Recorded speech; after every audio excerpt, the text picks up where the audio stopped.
Good afternoon. Over the past 5 years, America has fought its way back from the worst recession since the Great Depression. We passed historic reforms to prevent another crisis and to protect consumers. Over the past 3.5 years, our businesses have created 7.5 million new jobs. Our housing market is rebounding, manufacturing is growing, the auto industry has come roaring back, and since I took office, we've cut the deficit in half.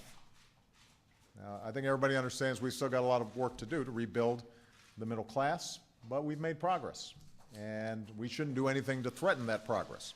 For these hard-won gains have made a difference to millions of Americans, and in part we can thank the extraordinary grit and resilience of the American people. In part we can thank the dynamism of our businesses, but a lot of it also has to do with the choices we've made as a nation to create more jobs and more growth. And one of the most important contributors to this whole process has been the Federal Reserve under the strong leadership of Ben Bernanke. For nearly 8 years, Ben has led the Fed through some of the most daunting economic challenges of our lifetime. For some time now, he's made it clear that he intends to finish his service as chairman at the end of his term, which is this January. So today I just want to take a minute to pay tribute to Ben for his extraordinary service. But I also want to announce my choice for the next chair of the Federal Reserve, one of the nation's foremost economists and policymakers, current vice chairman, Janet Yellen. After I became president, I was proud to nominate Ben for a second term. And while the Fed is and must always be independent, I want you to know, Ben, I'm personally very grateful to you for being such a strong partner in helping America recover from recession. Perhaps it's no surprise, as the son of a pharmacist and a school teacher, that Ben Bernanke is the epitome of calm. And against the volatility of global markets, he's been a voice of wisdom and a steady hand. At the same time, when faced with potential global economic meltdown, he has displayed tremendous courage and creativity. He took bold action that was needed to avert another depression, helping us stop the free fall, stabilize financial markets, shore up our banks, get credit flowing again. And all this has made a profound difference in the lives of millions of Americans. A lot of people aren't necessarily sure what the chairman of the Federal Reserve does, but thanks to this man to the left of me, more families are able to afford their own home, more small businesses are able to get loans to expand and hire workers, more folks can pay their mortgages and their car loans. It's meant more growth and more jobs. And I'd add that with his commitment to greater transparency and clarity, he's also allowed us to better understand the work of the Fed. Ben has led a new era of Fed speak and been a little more clear about how the system works, and that is good for our democracy. And I have to tell you, as I travel around the world, the job of the Fed chair is not just our top monetary policymaker. The world looks to the American Fed chair for leadership and guidance. And the degree to which Ben is admired and respected, and the degree to which central bankers all across the world look to him for sound advice and smart policy making is remarkable. He has truly been a stabilizing force, not just for our country, but for the entire world. And I could not be more grateful for his extraordinary service. So Ben, to you and your wife, Anna, and your children, Joel and Alyssa, I want to thank you for your outstanding service. Thank you so much.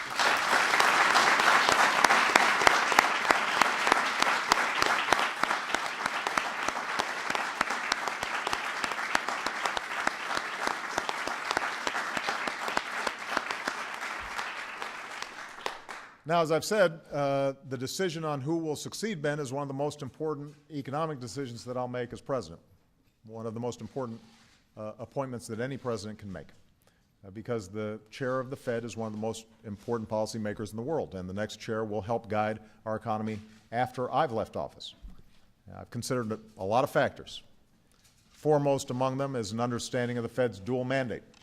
Sound monetary policy to make sure that we keep inflation in check, but also increasing employment and creating jobs, which remains our most important economic challenge right now. And I've found these qualities in Janet Yellen.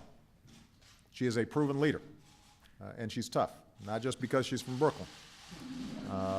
Janet is exceptionally well qualified for this role.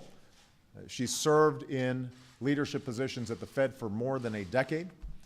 As vice chair for the past 3 years, she's been exemplary and a driving force of policies to help boost our economic recovery. You know, Janet is renowned for her good judgment. She sounded the alarm early about the housing bubble, about excesses in the financial sector, and about the risks of a major recession. She doesn't have a crystal ball, but what she does have is a keen understanding about how markets and the economy work, not just in theory, but also in the real world, and she calls it like she sees it.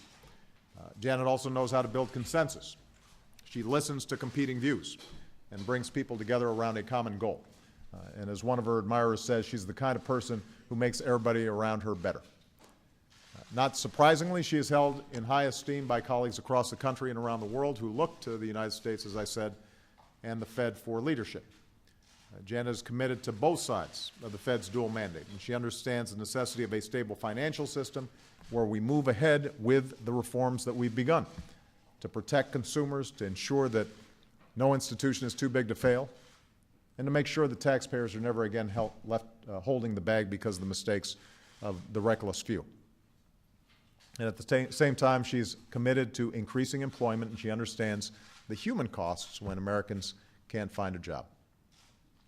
She said before, these are not just statistics to me. The toll is simply terrible on the mental and physical health of workers, on their marriages, on their children. So Janet understands this, and America's workers and their families will have a champion in Janet Yellen. So Janet, I thank you for taking on this new assignment. And given the urgent economic challenges facing our nation, I urge the Senate to confirm Janet without delay. I am absolutely confident that she will be an exceptional chair of the Federal Reserve.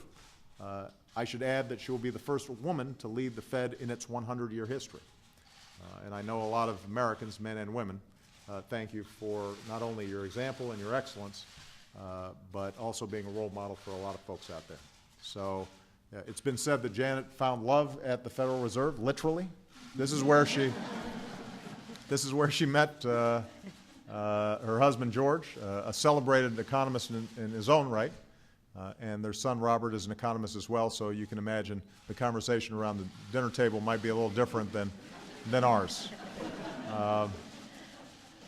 In fact, I've been told their idea of a great family vacation is the beach with a suitcase full of economics books. But this is a family affair. We thank George and Robert for their support as Janet begins this journey. Again, I want to thank Ben Bernanke for the outstanding work that he's done, and obviously he will continue to help keep our economy moving forward during the remainder of his tenure here. So we'll probably have occasion for additional goodbyes. And I know that Janet is very much counting on him to give some good advice to her as she moves into the chairman's spot. But with this, I'd like to give Janet a chance to say a few words. Thank you, sir.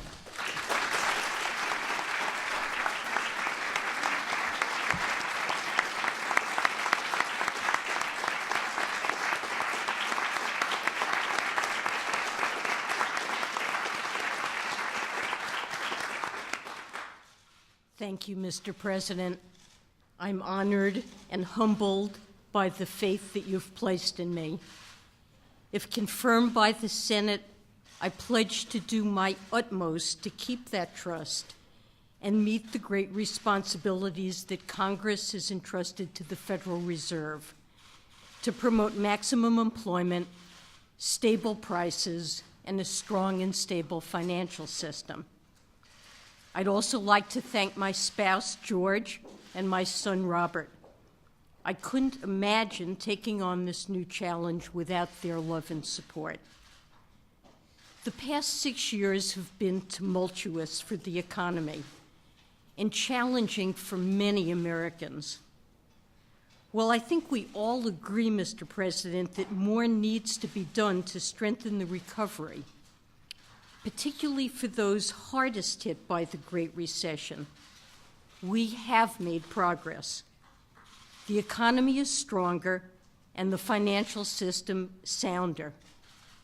As you said, Mr. President, considerable credit for that goes to Chairman Bernanke for his wise, courageous, and skillful leadership.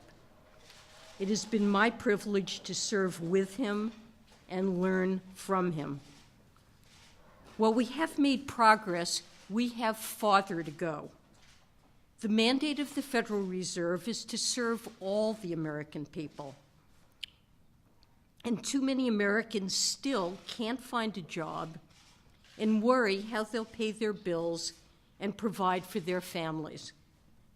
The Federal Reserve can help if it does its job effectively. We can help ensure that everyone has the opportunity to work hard and build a better life. We can ensure that inflation remains in check and doesn't undermine the benefits of a growing economy. We can and must safeguard the financial system.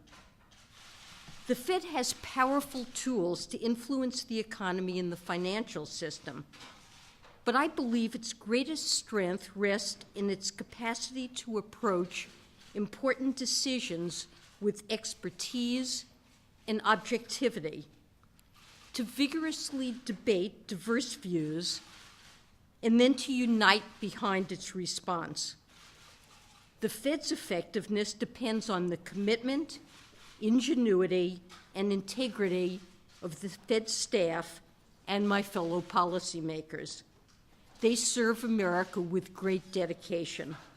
Mr. President, thank you for giving me this opportunity to continue serving the Federal Reserve and carrying out its important work on behalf of the American people.